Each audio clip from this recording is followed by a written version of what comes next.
Hey guys, I hope you're doing well. So, I meant to vlog yesterday because it was World Diabetes Day. Um, it didn't happen. Um, but I'm vlogging now to tell you guys a bit of a story. Um, I was gonna say it's not a happy story, but it's my story. So, basically, hold on, let me. There we go. Basically, in 2005, on October 17th, 2005, I was diagnosed with type 1 diabetes. And leading up to it, I had lost a lot of weight. I was drinking water all the time. I was, um, peeing my pants, eating all the time, but not gaining weight. I felt tired all the time. Um, and then one night, I couldn't stop throwing up. And so my mom took me to the doctors, and they said, oh, it's probably the stomach flu.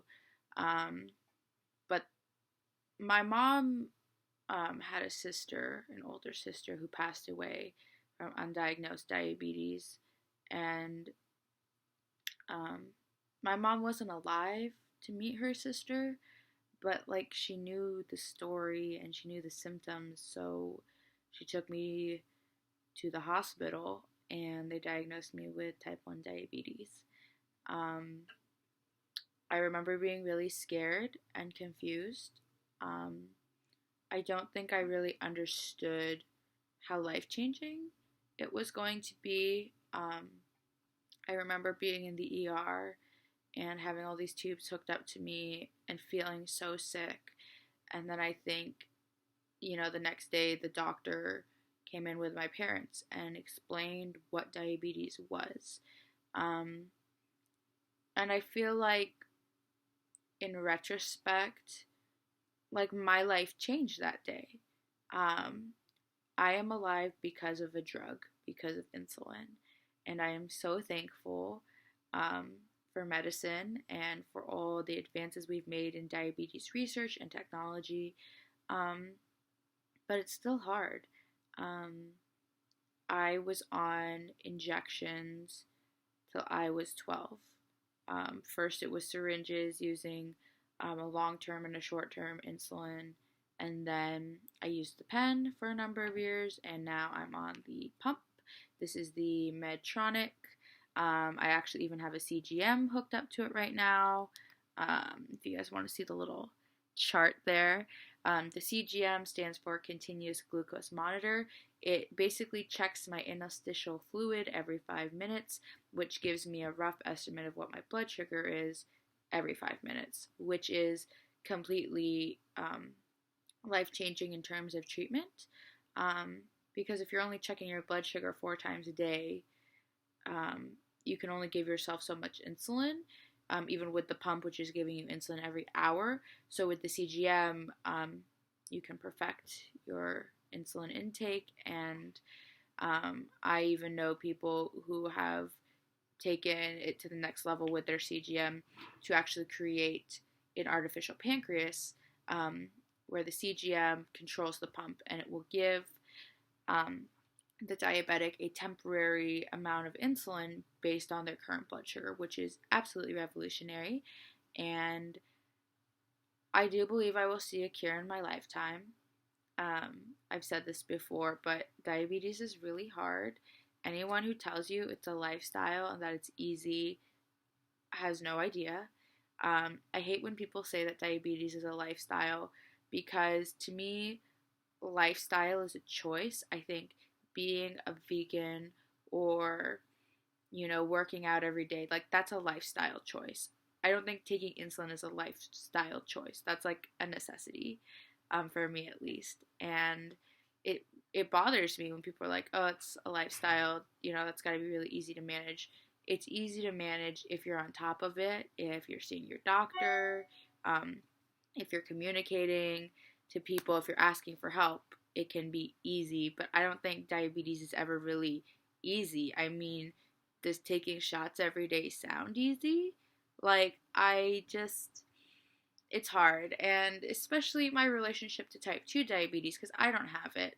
I know people who do have it, and it's different. It's the same disease, but it's different. And I think it's really hard to have diabetes as a kid, and then when someone close to you gets type 2 as an adult and then doesn't take care of it. That's painful because you had to do shots every day as a kid, and now this adult who you love um, isn't taking care of themselves. So that's hard. Um, I think diabetes has brought good things into my life. I have met some incredible people who I never would have met without diabetes, particularly through Safe Sitting.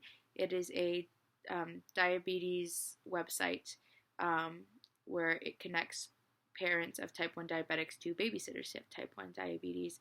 And I've met some incredible kids and families through this service, like being the babysitter. Um, I know being a diabetic, when I was first diagnosed, it was hard finding a babysitter. My grandma did it, but there were some times where, because my grandma is not a medical professional, um, it was difficult for her to take care of me. And I'm so thankful that um, my life and my example of my diabetes has been helpful to other families.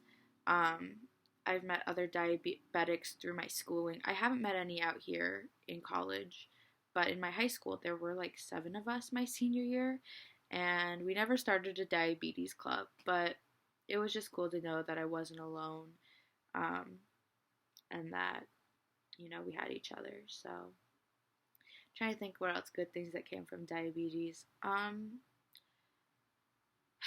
Everybody has their own opinion on their disease and their suffering, but I think that I have grown up a lot because of my disease and my suffering. And I'm not saying that if I could have taken it all back and not had diabetes that I wouldn't do it, but I know I'm a different person, and I know that if my life would have taken a different turn. So I'm very thankful to be healthy now, and I'm hopeful for a cure. Um, I remember when I was diagnosed, they were like, it's 5 to 10 years away, and now it's been 11 years.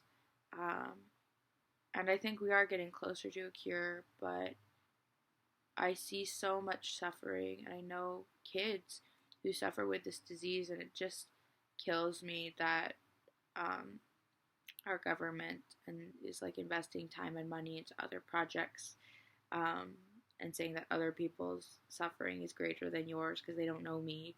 But there are worse things, and I'm just thankful for my life.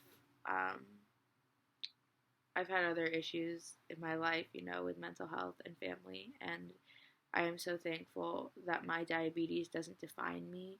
I think it is hard to find your identity when you're diagnosed with a disease so young. I kind of remember life before diabetes, but not really. And of course, there's like misconceptions, and people assume things about you, but because of your disease. But I don't know. I just feel like it could be worse. Like the most offended I've been is when people are like, you can't eat that, you have diabetes. I'm like, no, as long as I take medicine and, balance it out, I can eat that. I really don't like it when people act like they know my disease. Like I said earlier, when people are like, it's a lifestyle. I'm like, it's a lot of suffering. But yeah, I'm happy, I'm healthy, I'm working every day to take care of myself.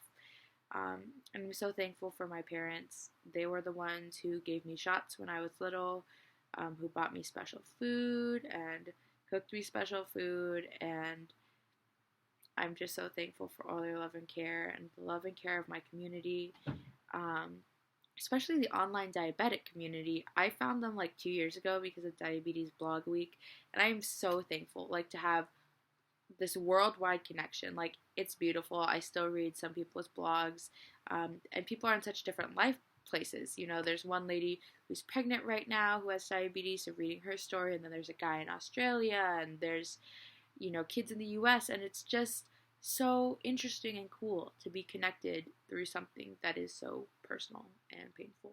So thank you for watching. Thank you for loving and supporting me. And I just ask, do not judge people because of their disease. Don't assume that you know their struggle because of their disease. Um, Take the time to get to know them and see how you can help. Um, because I'm always willing to talk about it if people are willing to listen. So, thank you and have a great day. Bye.